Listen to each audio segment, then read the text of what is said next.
তো গাইস গোপী এখন চলে এসেছে ভাত খেতে। গাইস গোপী রয়েছে ওইখানটায়, আর এখন আমি ভাত নিয়ে বসেছি। তো গাইস গোপীকে এখন দেবো ভাত, তো দেখিও খাই কিনা, কারণ আজকে সকাল থেকে তো কিছু খাইনি, আর এখন আমি খেতে আসলাম, তো এখন ওকে দেবো। এই যে হচ্ছে মাছ ভাত, তো ওকে এখান থেকে একটু ঝোলের থেকে এখানে একটু মেখে গোপী।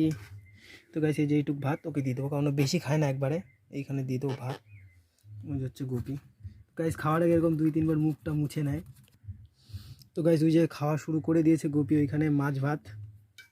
গাইস এই যে ফোন দেখা আবার চলে গেল। গাইস ফোন বন্ধ করলে আবার আসবে একটু পরে।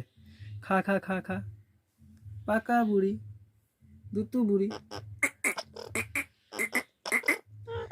তো গাইস ও এরকমই ফোন দেখলে খেতে যায় না, আবার ফোনটা আবার সরিয়ে দিলে তখন খাবে।